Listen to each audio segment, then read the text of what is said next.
Hello, good evening and welcome to the program. This is Daily Politics live on Trust TV, your go-to source for politics, policy and governance. My name is Abdullahi Ahmed. Let's kick things off with a look at some of the political stories developing today. But the President of the Federal Republic of Nigeria, Ahmed tinubu, has met with King Charles III at Buckingham Palace in a private meeting on Wednesday. According to Special Advisor Bayo Onanuga, the meeting underscored the close relationship between Nigeria and the United Kingdom following their earlier encounter at COP28 summit in Dubai. Bringing it back home, in Edo State, 17 out of the 18 political parties contesting in the September 21st governorship election have signed a peace accord. However, the PDP declined to sign, citing the detention of 10 of its members by the police in Abuja. Edo State, as we all know, are very peaceful and law-abiding, particularly in the conduct of elections. And we are certain that the General Abdullahi-led National Peace Committee have seen this in previous elections, and that is what we have been doing. However, because of the prevailing circumstances we are in, because the 18th of July 2024, a particular party unleashed on the citizens of Edo State is lions and tigers. And we have proof for that. This is not PDP's making. These are the people that we are at the airport that day. And their names and faces are all here. As we speak, fellow Nigerians, none of these people have been invited for questioning, none have been arrested, no, not one single one. And in spite of that, a lot of our members have been arrested and kept in custody for upwards of 2-3 weeks. The Edo PDP chairman there speaking to journalists at the ceremony of the peace accord signing in Edo, which the PDP declined to take part of, citing some of the opinions that he had to share there. Well, speaking politics, let's dive into today's conversation, because one of Nigeria's major political parties has continued to unravel in the aftermath of the 2023 general elections. The Labour Party has been struggling with a variety of issues, largely hinged on the leadership of the party, because this past week, a meeting in Abia State has produced a caretaker committee that is supposed to manage the affairs of the party pending the formation of a new one. However, the leadership of Abure has not only dismissed the developments in Abia State, but it has provided a lot more to the unsettling developments within the Labour Party by calling on the EFCC alongside other law enforcement agencies to look into the party's finances, as it says that there is a lot of questions that need to be answered by some of the party's figures. So let's sum up some of those things and set the stage for tonight's conversation by giving you an insight into some of the viewpoints from the Abure camp and some of those mentioned in those allegations. Yes, as for this meeting, yes, they were all invited for the meeting. It is one thing to invite people for the meeting, it's for another thing for them to attend the meeting. So I must make it clear that they were all invited for the meeting. All those that were supposed to be here are here. And you will agree with me that we have formed quorum in this meeting. Of course. All members of the National Working Committee are here, except for 2 that have an assignment outside Nigeria. State chairmen are here. State secretaries are here. Other stakeholders are equally here. And so the meeting is well constituted. And quorum for any meeting, as per the provision of the Constitution, is 1/3 of those who are supposed to be present in that meeting. And so we are very comfortable with this meeting, and we are even more than 2/3 in attendance. So this meeting is well constituted, and we are happy that we are here today.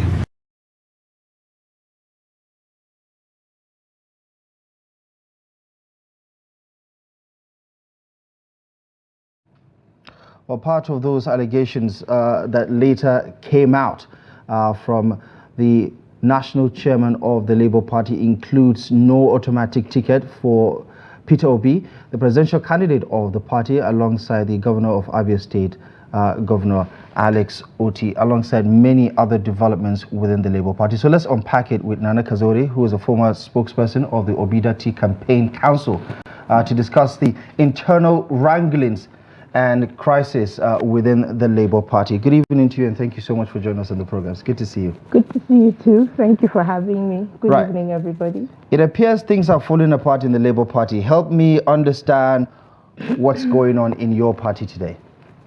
I'm glad you said it appears. So appearances can be deceptive.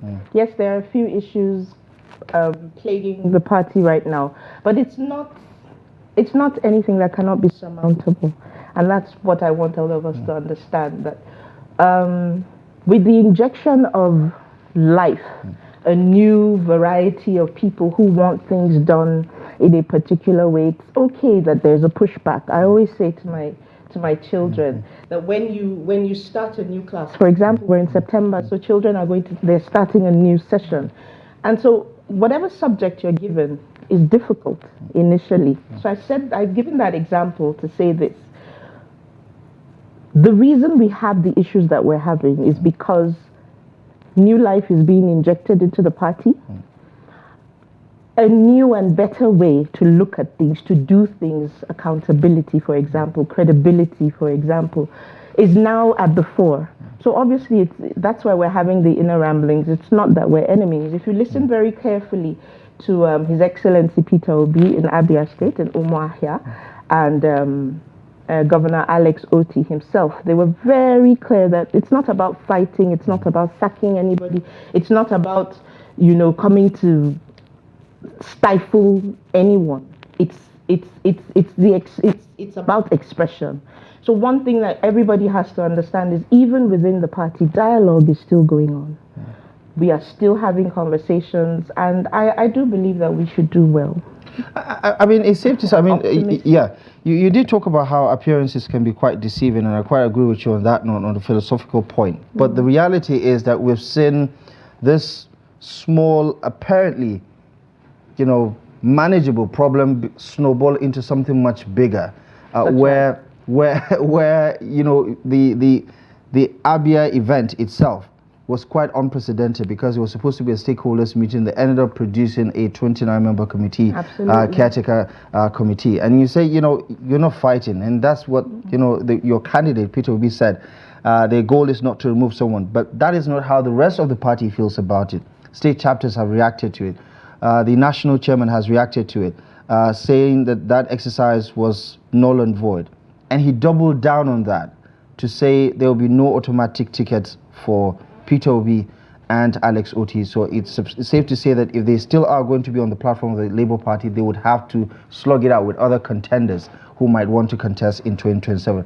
Give me your take, first of all, on what that message sends to all supporters of Peter Obi or Labour Party across the country.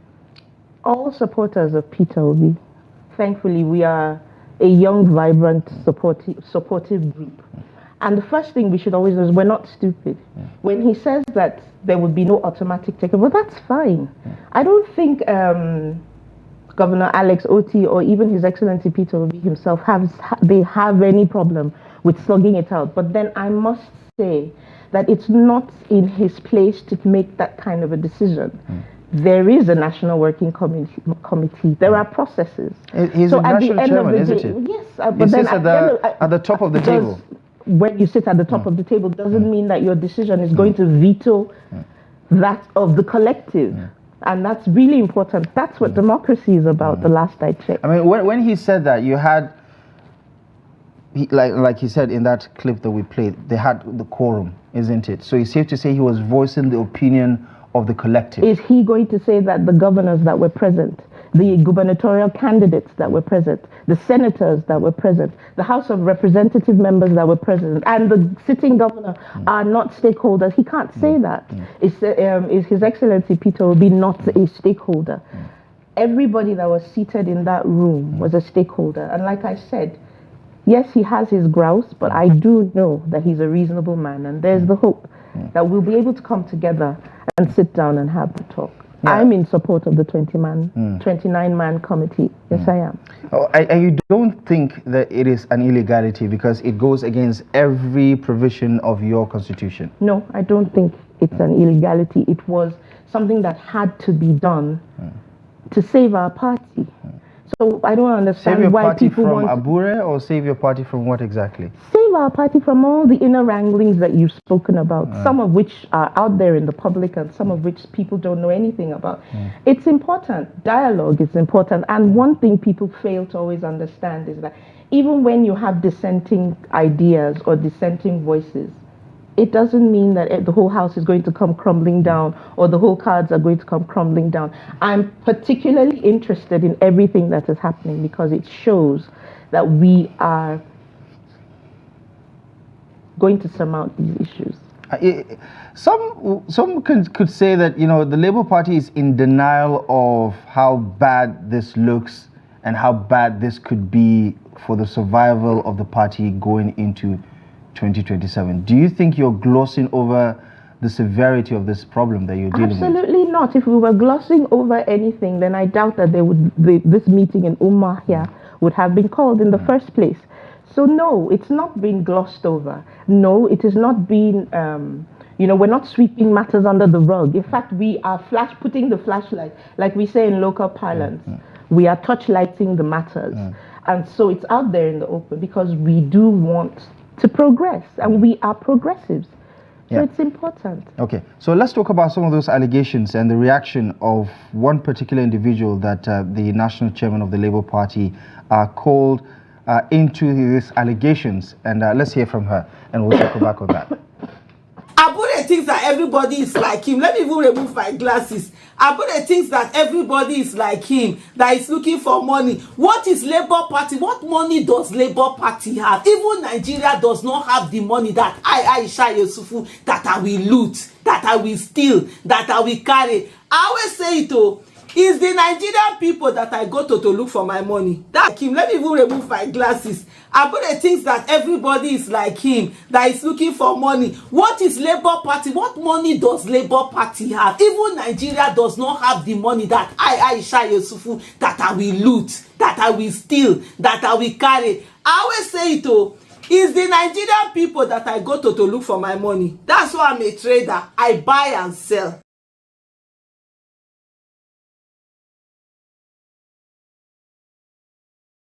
Abure thinks that everybody is like him. Let me even remove my glasses. Abure thinks that everybody is like him, that is looking for money. What is Labour Party? What money does Labour Party have? Even Nigeria does not have the money that Aisha Yusufu, that I will loot, that I will steal, that I will carry. I always say it, oh. It's the Nigerian people that I go to look for my money. That's why I'm a trader. I buy and sell.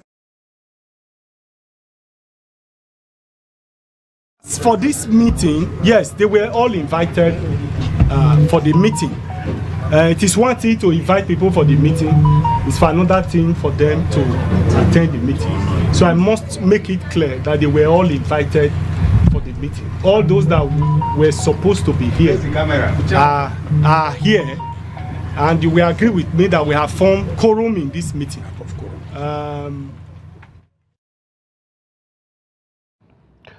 We did hear the feisty response to those allegations made by Abure in light of those campaign fundings. Remember that the National Working Committee of the Labour Party had called on the National Security Advisor and the Economic and Financial Crimes Commission, the EFCC, to investigate Aisha Yusufu, whose video clip you just watched a moment ago, Pastor Itua Igodalo, the party's 2023 presidential candidate Peter Obi, and leaders of Afenifere for alleged misappropriation of funds from the 2023 presidential election. Now, of course, this call was made by the Labour Party's National Publicity Secretary, Abayomi Arabambi, at a press conference in Abeokuta just yesterday, Wednesday. And of course, we have been speaking to the former spokesperson of the Datti Campaign Council. Nana Kazaure has been helping us navigate some of those issues, perhaps a little bit of a spin in some of the analysis that we've been getting. But let me just get your thoughts on what is happening around these allegations, because, I mean, this is a very typical unraveling. We are very familiar with some of the antics of politicians in Nigeria, but Labour Party was supposed to represent something different. It appears that, they're cut from the same cloth from the rest of the political parties in the country. What do you make of these allegations and counter allegations about the 2023 campaign funds?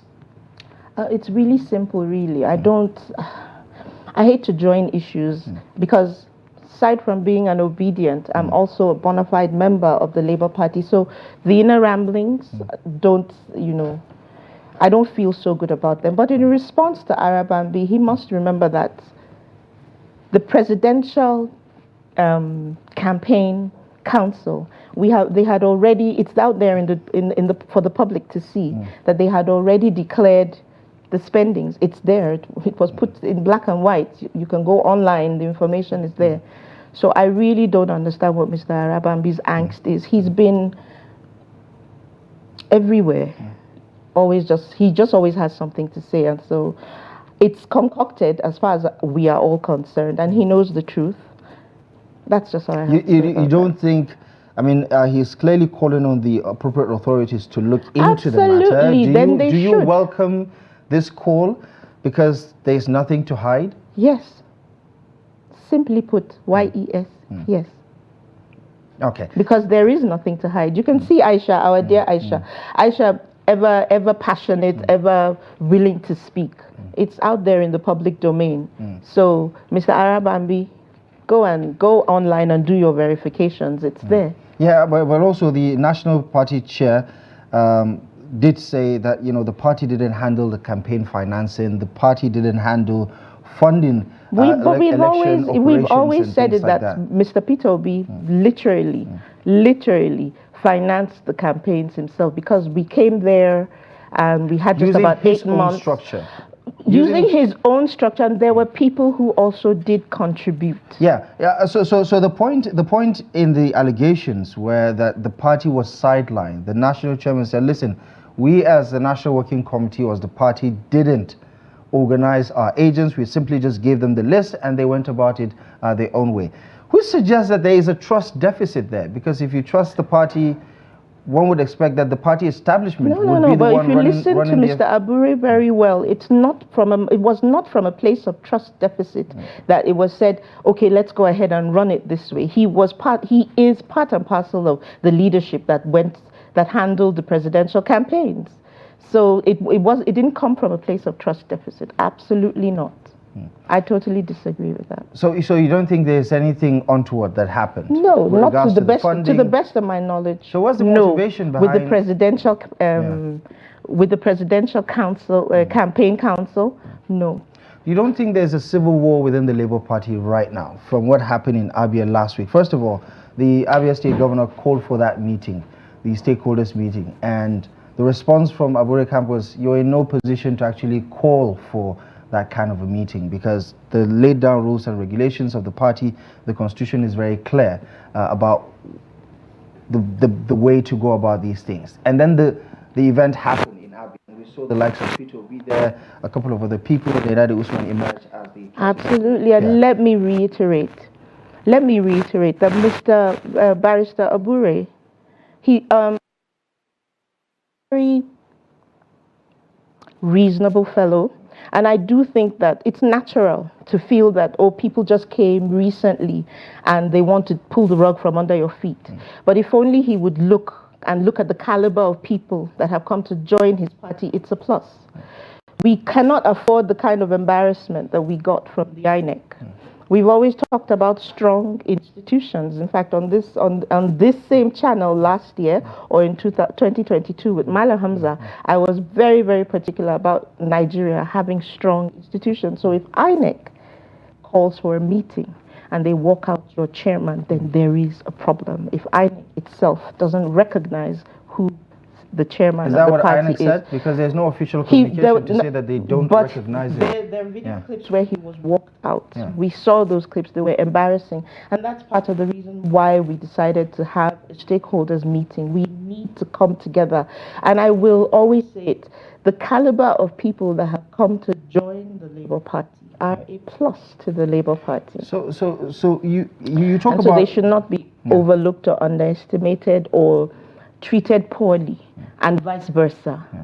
So you talk about, institutional strength and the need for us to invest in that, and why that might actually be part of the solution to correct some of the dysfunction that we're seeing in our society today. But there is a right way to go about fixing certain things, and there's the wrong way of going about it. The convention is supposed to be the one to produce a national working committee, isn't it? That is where, or rather, the convention is the highest decision-making body. Then you have the national working committee. Then you have the board of trustees and all of that. You haven't had a convention yet, so even if Abure's term has expired based on the constitutional provisions, doesn't it make sense then? That's why we have a caretaker committee, because naturally nature abhors a but vacuum. Who put them in charge? Who put who in charge? Who put the the caretaker committee in charge? Do you know what I would suggest? Do you know what I'm going to suggest? Yeah. You're insisting. It would seem to me that there's a particular type of answer you want me to answer. And in America, there's something called pleading the fifth. Right. So I'm going to plead the fifth and choose not to comment. But I will say this. Perhaps you should invite His Excellency Alex Oti to come and, give you a more robust answer to some of the things that you're asking. Would there be an alignment with the Labour Party constitution? Of course. I already said it. If you go back to the clip, I already mentioned that. It's important that, like I said, nature abhors a vacuum. And there is a vacuum. And so that's why a caretaker committee was inaugurated. We didn't say a new chairman has been inaugurated. We didn't say out with the old, in with what we're saying. It's not an autocratic decision.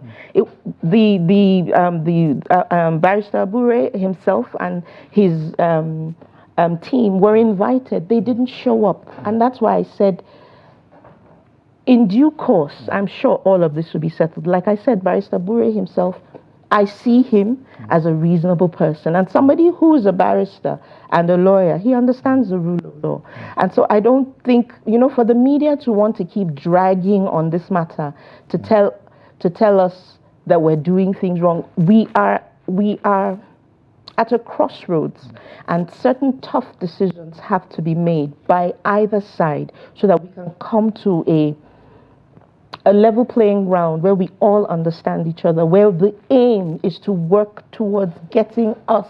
Like I said, I'm not just an obedient, I'm also a member of the Labour Party. So on both sides, I'm a stakeholder. Between, obedience and Labour Party members, and would that perhaps explain why, this is happening?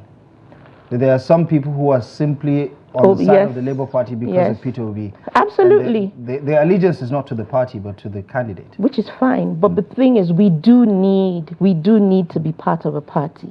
We do need to have a home base. We do need to have a structure within what the Constitution has applied. If Nigeria could say we could go with we could run with a presidency that doesn't go with a party, then it's probable that that's the way we would go. But then the Constitution doesn't give provision for that. And so the Labour Party is the vehicle that we're using to want to get to where we want to get to. Which one is bigger, the party or the movement, in your view? Or which one is more important? Right now, both of them are very important. Yeah, but there's none without the other. It's like saying the brain and the neck, or the brain and the heart. Yeah, there could be the movement without the party. Absolutely, absolutely. but the Labour Party is what we have chosen, and we intend to run with the Labour Party as it stands now. The truth of the matter is there are a lot of people now, given the situation in the country, who are more inclined now towards the obedient movement and the pressure group that we represent. There's also that. Yeah, so as an obedient and as a loyal party member, are you worried about the survival of your party? Looking at, I know you've been very optimistic from the get-go, but do you worry that things could go wrong? I mean, Abure is not giving up. His camp certainly believes that they're on the right track. You certainly believe that what happened in Abia is right and is legal and is in the best interest of the party. It's in the best interest How of the do party. you see a resolution coming out of this? Time will tell. Time will tell. People will have to sheathe their swords. People will have to forget about their personal interests. They will have to, look at the greater good for the country. That's all I always speak about. And yes, it's important to be scared. I wouldn't be a person of faith and I wouldn't be a normal human being if I didn't give room for, I don't want to use the word failure, for other outcomes. Yeah. So yes, you always have to give room for other outcomes. But the person who has been nominated to handle the caretaker committee, she's an amazing individual. She's somebody who has a very good resume. She's a very level-headed person. She's someone who has always wanted to advocate for women's rights, the rights for human. What's the phrase? I'm nervous as always. But Senator Nanadi is somebody she's a very amiable and amicable person. She has her head and her heart in the right place. So I think she was a very, very good choice. Talk to me about the 90-day timeline that this particular 29 member committee is supposed to work with. What are the deliverables? What are the objectives? And what do you take away from the Abia Summit? All those are in the pipelines. The takeaway from the Abia Summit is the same thing I have said before. It is for all of us to be able to come to the round table and reach an agreement on the way to chart our party forward. They're going to be talking to the Abure camp? Absolutely. Like I did tell you, they were invited to come and they didn't, which is still fine. It's okay. Consider us one big happy family, and then some people aren't happy and they didn't come for a particular program. It doesn't stop us from still being family or friends or being associated with one another. So it's not, I can pick up my phone right now. I can pick up my phone right now and call. Yes, I think, and I think it's the media that's fueling that even more so. Really? Yes. I don't know how we got dragged into this because we're simply just playing, sound bites from everything else that the Labour Party stalwarts are saying. But just a reaction from Kaduna State in the aftermath of the Abia State stakeholders' outcome. The chairman of the Labour Party in Kaduna said, listen, the people that took part in that stakeholders meeting have already indicated their willingness to dump the Labour Party, and they are looking for a perfect excuse to leave the party and find a new home for themselves. What are your comments about, statements like that? And do you think leaving Labour Party is an option that, some are alluding to? We're not trees that will have to stay in one place. But the truth of the matter is I'm not aware that we are about to dump the Labour Party, like you just mentioned. I'm not even aware that and I'll be honest, I haven't read that communique from the Kaduna State, so I cannot even confirm or deny that he did say that. We actually have a clip of okay, I'd like to watch it so that I can make my comments based on something I can see as fact. Yeah, okay.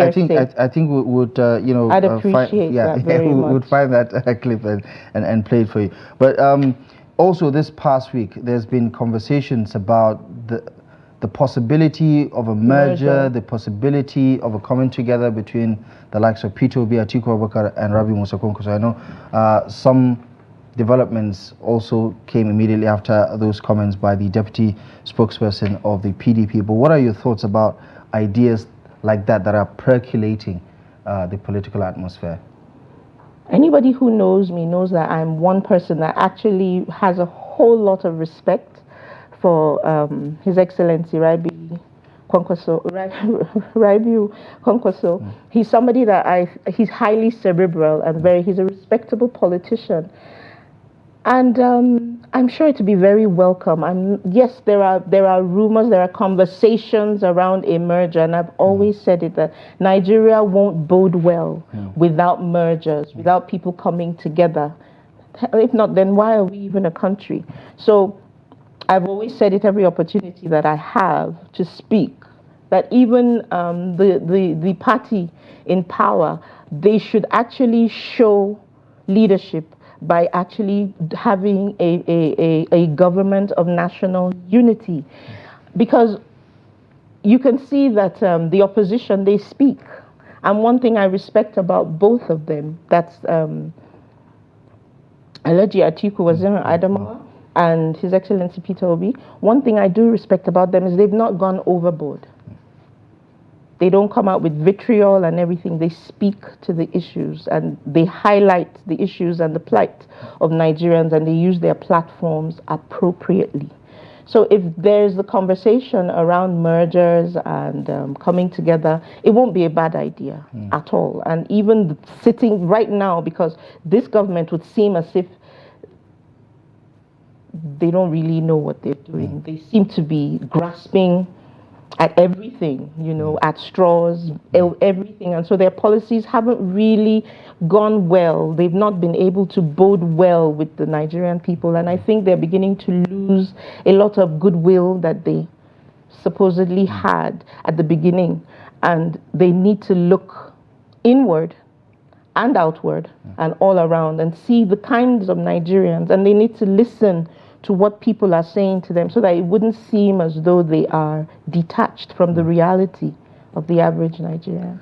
And so when you hear people talk about the obedient movement in the Labour Party becoming the fifth columnist, so to say, who are trying to demarcate the party and find a new home for themselves, what would you like to say to clear that notion, especially given the heightened tension that we've seen over the past couple of weeks? One thing I know about the Obedience is they are a very vibrant group who speak truth to power. And so one thing is, I don't think the Obedient movement should be feared as much as they are, or vilified. What should happen is people should listen to them more, because a lot of the time they're the ones that actually create the news. They're the ones that actually go and dig up for information. There shouldn't be any fear that we're leaving the Labour Party. I think what Mr. Peter Obi, His Excellency Peter Obi and His Excellency Alex Oti have done, inaugurating the caretaker committees to show their commitment to the party. So people should stop rumor and rabble rousing. I think the people who are leaders within the party have taken a bold step, have taken a right step, have taken a decent step to say we want to salvage this party. And I think that's a very loud, and they should be commended. Because everybody keeps saying, we want to jump ship, they want to go here, they want to go here. Yeah, like I said, we're not trees. It is our prerogative if we want to move. But you can actually see people working with intent, being intentional about the growth of the party. They're being intentional about working on matters arising within the party. It doesn't come from a place of anger. It doesn't come from a place of hate. It doesn't come from a place of trouble. It comes from a place of working things through. Yeah, okay. Just to provide some sort of context from the feedback as well as the reaction from what happened in Abia, just to play a clip from Kaduna, just to provide some context with regards to how some people within the Labour Party feel about what happened in Umuahia last week. We learn Senator Nenadi Usman is appointed as the interim national chairman. The governor should know that he has no right to appoint her. It's only the national chairman and the national secretary can call for a NEC meeting or expanded meeting within Labour Party. The meeting yesterday in Abia is just to create unnecessary tension within the Labour Party. We all know from their body language, they are on their way out of Labour Party. So they are trying to destroy Labour Party before they leave. We outrightly rejected her appointment as the National Caretaker Chairman because the meeting, after all, is an illegal meeting. Illegal, unnecessary, these are some of the words that were used to describe that. And you say you're very hopeful that you can mend things with people who think that everything that happened in Abia is it's null and void. If you notice, he spoke right immediately after the meeting that happened in Abia. So perhaps his emotions were still raw when he made his analysis. Trust me. Some would say you're gaslighting. You're gaslighting. You're Trust me, gaslighting politicians are very good at changing their tune, changing their minds, and by the time we all sit down, and and compromise. And yeah, that's what I said the first place. Sheath your sword, compromise, understand. Initially his first statement was that, they made her the chairman of the party. No, she's been made the chairperson of a caretaker committee. So those are two different things. Yeah, I think it's just semantics. He perhaps just slipped there and said the wrong word. So now you're making excuses for him. No, but you can see the caliber of the people in the clip that you're showing to me. Yeah, I mean... An amazing group of cerebral Nigerians. You can see our very own Senator Dr. Datti Ahmed, and these are people that brought a certain type of vibrancy, a certain type of illumination, a certain type of life to the party. That is in no doubt that these people actually are part of the spine of the Labour Party. But it also doesn't negate the point that there are certain laid down rules that need to be followed, isn't it? We are a society governed by rules and regulations. And what simply the other side are saying is you didn't go by the books. You didn't follow the rule book. And what you did was something outside of the rule books in an attempt to fix something that is inside the book. Please, I don't know if you ever did philosophy, but one thing you should know that you always say think outside the box. And that's why from my intro, I talked about how things are being done in a different way, and how when you attend a new class, that subject initially is so difficult, but by the time you go and ruminate over it, you get homework on that subject, you get to have a conversation on that subject, you now find out that it wasn't so difficult after all. So the ends justifies the means. Absolutely, and so the end will justify the means of this one. All right, I don't know how I feel about that, but then again, I don't have a dog in the fight, so I suppose we can make progress then. Yes, Talking about where we are right now, and for the most part, we see the top 3 political parties in the country dealing with what appears to be existential crisis. The PDP has their own, challenge that they're dealing with. The APC, exactly. Ours is a walk in the park compared to the others. You think so? You think what the Labour Party is going through is relatively much smaller compared to? It's a walk in the park. One would say the PDP only has disagreements that it has to deal with. Yours is a completely leadership crisis. And you think the PDP is not going through a leadership crisis? Not necessarily. Not that I will not even hold brief for them, and I won't even have that conversation. Yeah. Okay, so looking at that, people have questioned the opposition party. I mean, you've talked about Peter Obi, you talked about Atiku Abubakar giving their thoughts about the state of affairs, the state of the country, becoming a viral position.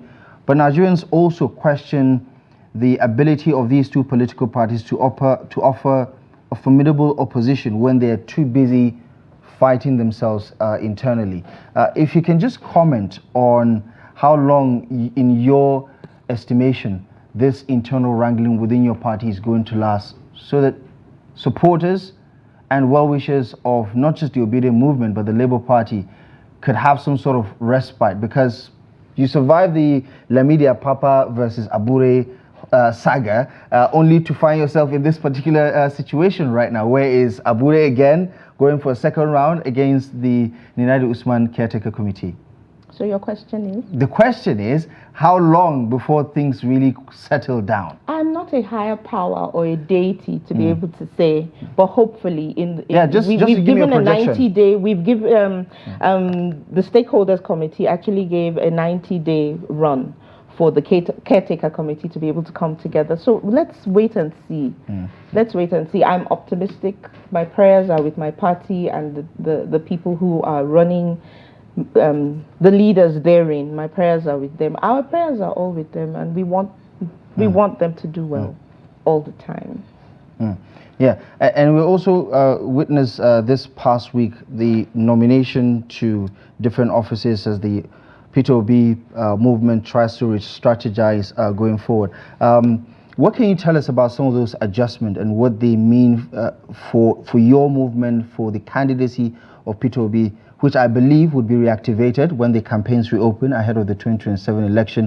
What are your thoughts about whether this movement is only going to get bigger or you're facing challenges in trying to consolidate? It's already getting much bigger, and that's why it's important. I like the way you use the word consolidate.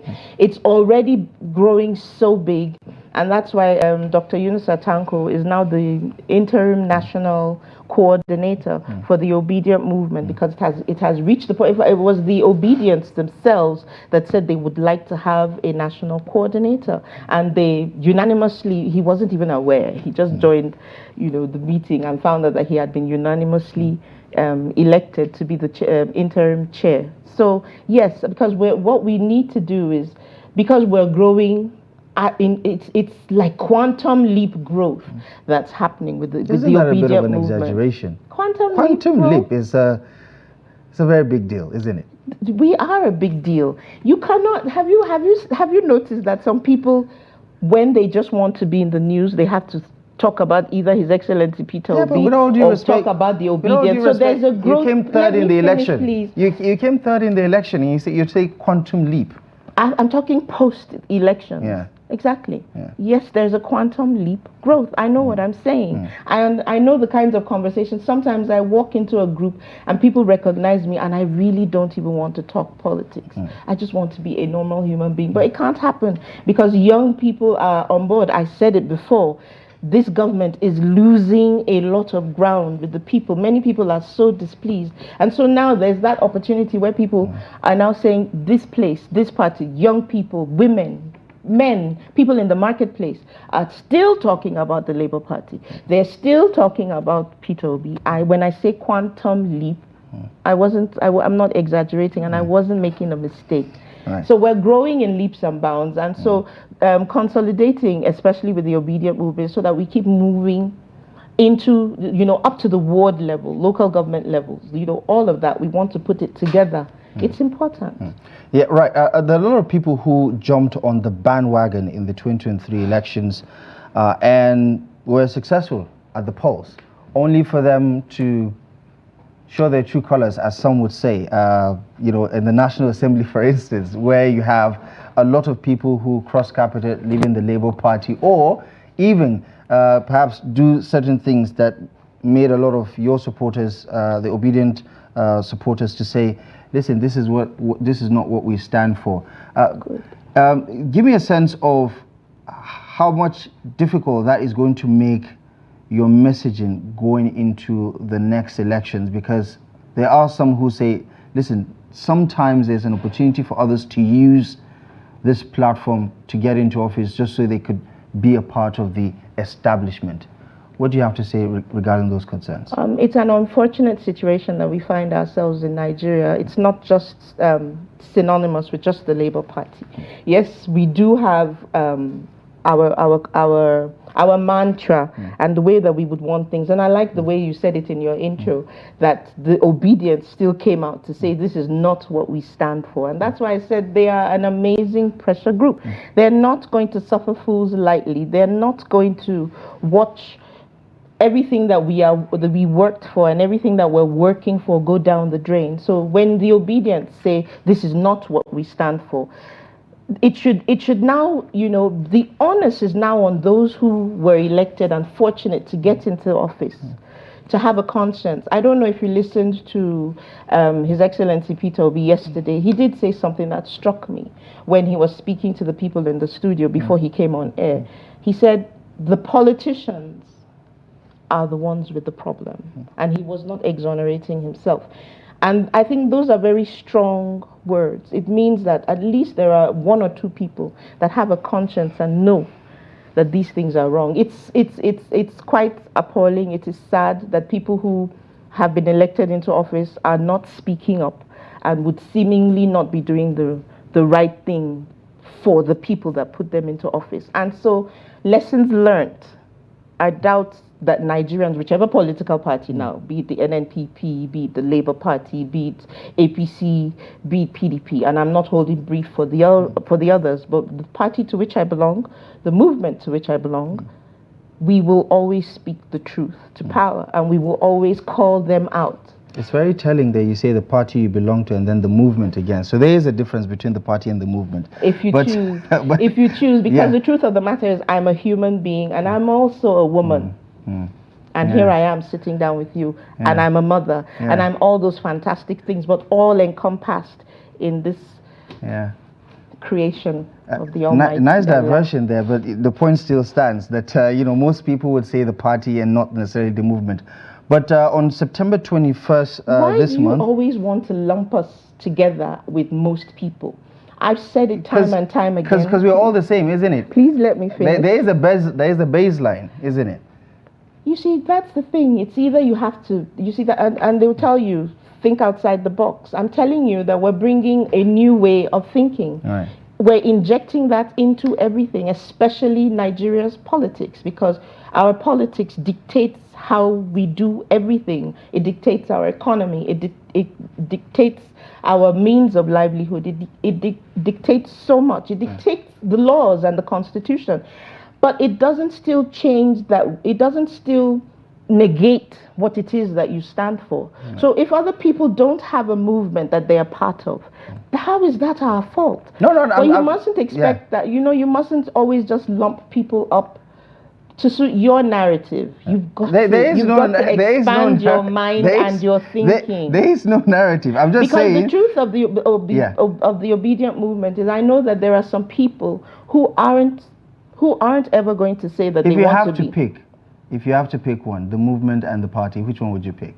If I had to pick, I think you already know the answer. Okay, and that says it all. But just before we go, because we have less than a minute to go, on September 21st in Edo, your party is taking part in the governorship election. Very quickly, how